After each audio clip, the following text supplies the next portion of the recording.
welcome to Green Bay. Hopefully you had a good, safe drive up. There's some seats over here if you want, and you can take a look at this screen.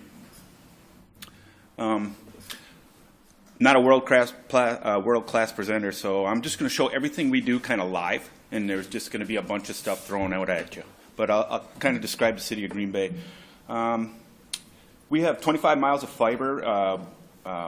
We connect to all of our fire departments. They all have ArcGIS. Our east and west side garage, which runs our operations, and then our PD, which is a couple blocks down the street.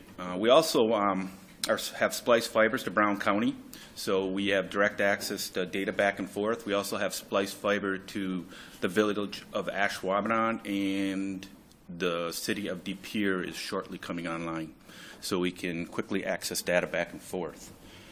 Kind of what we all do here. What I'm just going to show is we recently got AVLs in all our cars. So basically, not all of them I should say, but in a lot of our DPW vehicles and in our inspection vehicles. So we like to kind of show a screen of what's really currently going on. So what you're looking at is live 911 calls, and then we can turn on all the vehicles and where they're located throughout the city, and we just recently got AVL in our vehicles. So this is our first time we're going to use them in the winter for our snow operations. When we have a significant snowfall, we throw out like 100 vehicles just to clear all the streets.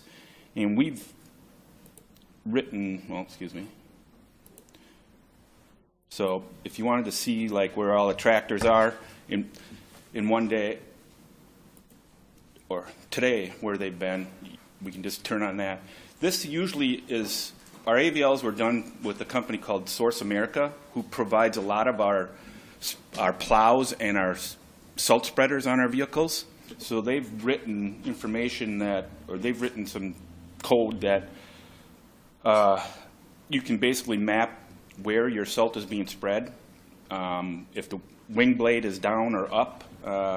So that'll be interesting this winter, just seeing that. But this is the company, Force America, and they actually have a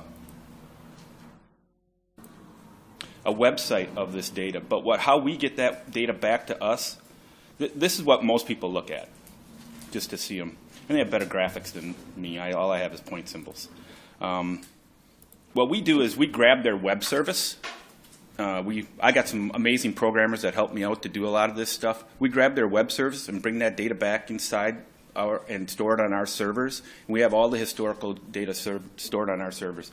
But if the managers wanted to run some better reports, they would definitely go to this site to do any of their reports.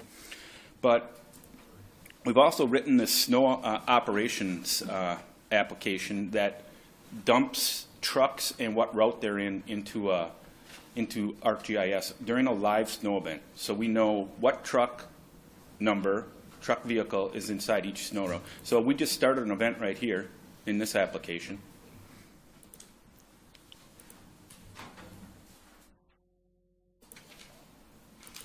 And basically what you're looking at is all our primary routes right here. And you can see the white symbols right here. They're all unplowed at the start. And then when I started it, these are our residential routes. Excuse me. And what you'll see is the truck number in red, and underneath it is the route number. And there's an available truck in each one of these routes except 1A. So if I wanted to dump a truck into 1A, I could take truck 19 and dump it into 1A.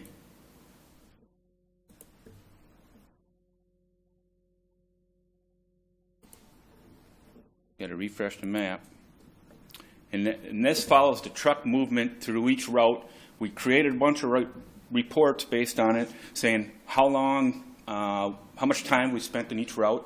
We recalibrate route dimensions or route boundaries each year based on it. And then also with our AVL data, we can follow now the trucks inside this map. Before we didn't have AVL, and we just knew. So now if this truck broke down right here,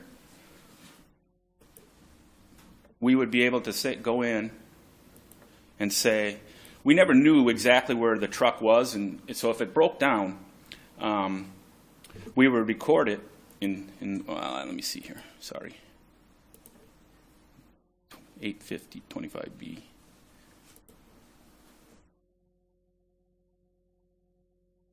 First, we'd go here, say it was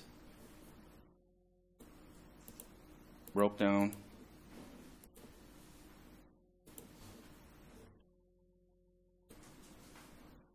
And that'll change the color when we know it's broke down. But we would say then, normally they got to start from the north side of the route or the south side or the east and west, and that way it's equitable for residences to say, oh, I'm always the last one plowed in my route.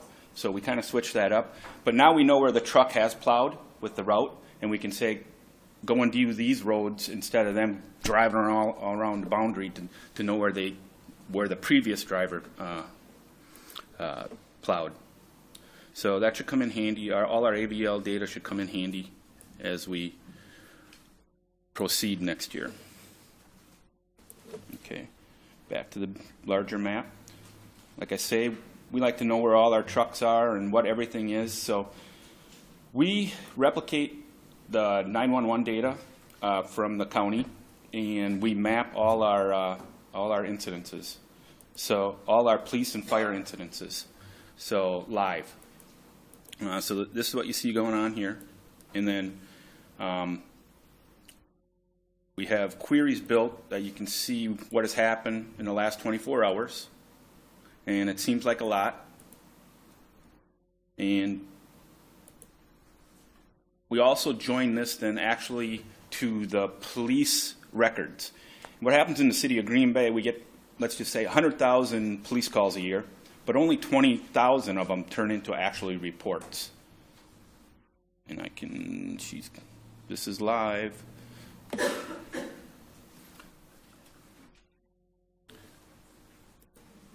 We also have a GIS site for the police to search their crime data, a web map with a personalized search capability. So I could just go, give me all the accidents, when, yesterday,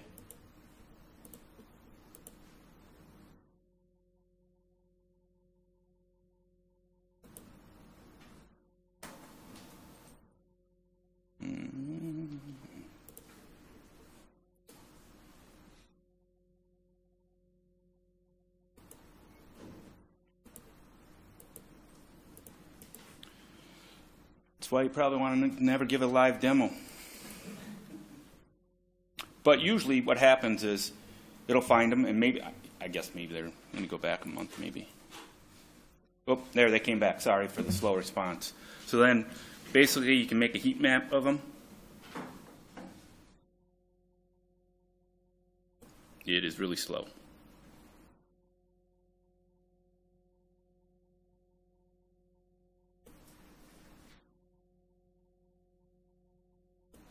Or a clustered map.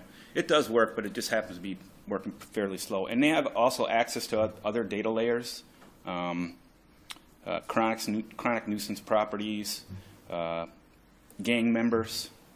Don't let that scare you. There's not that many gangs in Green Bay. You know, they're police and police districts and things like that. And then rental housing, we like to know if we're going to a scene, if it's a landlord occupied or a landlord owner. They have access to all our land records through this application too. Okay, that stopped spinning. So this is basically all our police calls, in which if I turned it off, you'll see that these are the ones that are left that just turned into records. So we have a lot of police calls, and a lot of them don't turn into records. So then when the police department records a traffic stop. It just shows up as traffic stop inside of the CAD data. So then what we do is we take the CAD data and actually join it to our municipal court data, and we get a kind of a breakdown of all these different types of traffic stops. I would turn this on, but then it will be super slow because we use it's a third-party municipal court vendor, and it's not the greatest. I shouldn't say this, it's being recorded, but it's not indexed properly where we can display this data quick enough for this demo. So that's about what we do for the, one other thing for the police department.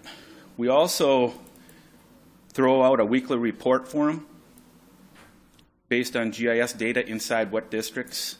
And this is kind of a Thursday meeting. They hand these out for the officers for the weekend shifts. So basically we only map a few, otherwise there's going to be a ton of points on them. So basically we only map where past thefts from autos and burglaries and thefts from buildings are. So each officer gets handed one of these documents. So.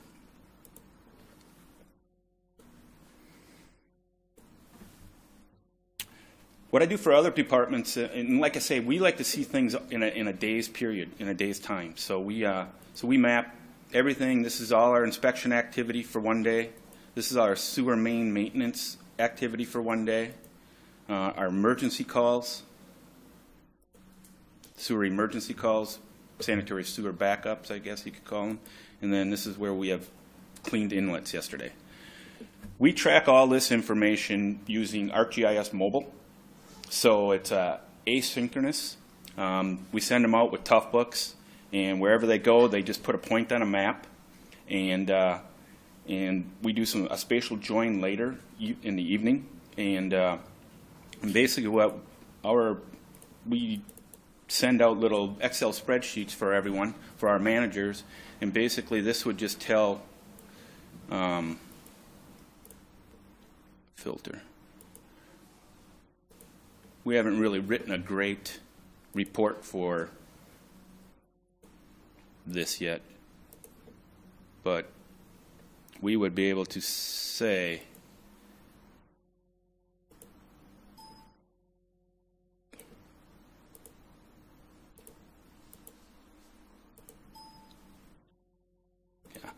I would sort that, and they'd be able to say get how much length of pipe they've cleaned yesterday or whatever period they'd like. Back to this. Also from our CAD data, we've mapped all the accidents.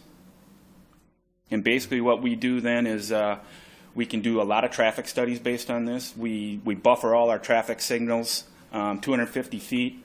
We grab all the accident reports within a matter of seconds instead of previously we used to make a call down to the police department and it'd take them a month to get all the accident reports. But this is I think the state requires you to buffer all your traffic signals like 250 feet, and then they do some analysis with the information.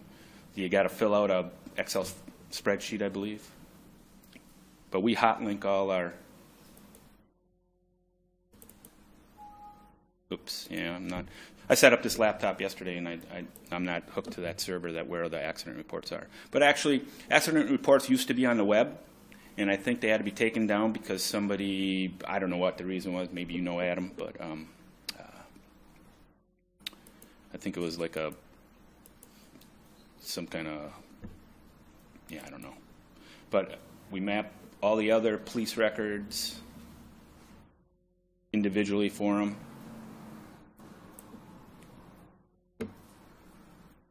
And about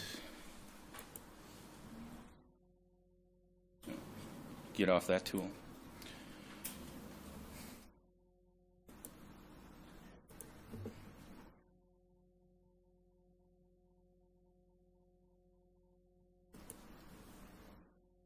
Our crime analyst uses the information a lot. We have access to all our traffic cameras through GIS. You got a hot link to these, and it'll open up a web browser with all the traffic cameras.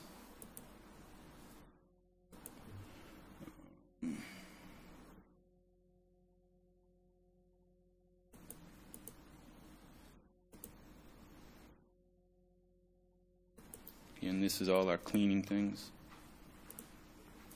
And then our sewer mains, we know exactly where we've cleaned sewers for the last 3 years.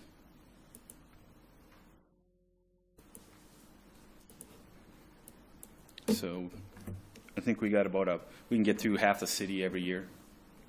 And that's just putting a point on a map, and I can show you what information they track when they clean a sewer main. They just tell what kind of maintenance type it was, the truck number who cleaned it, the people who were in the truck, and then they record the debris, how many times they jetted it, the number of passes, if they vacuumed it, basically, and then the manhole condition, and then obviously the date and time is saved.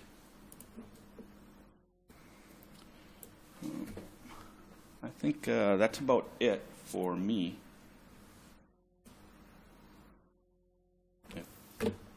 Whoever's next.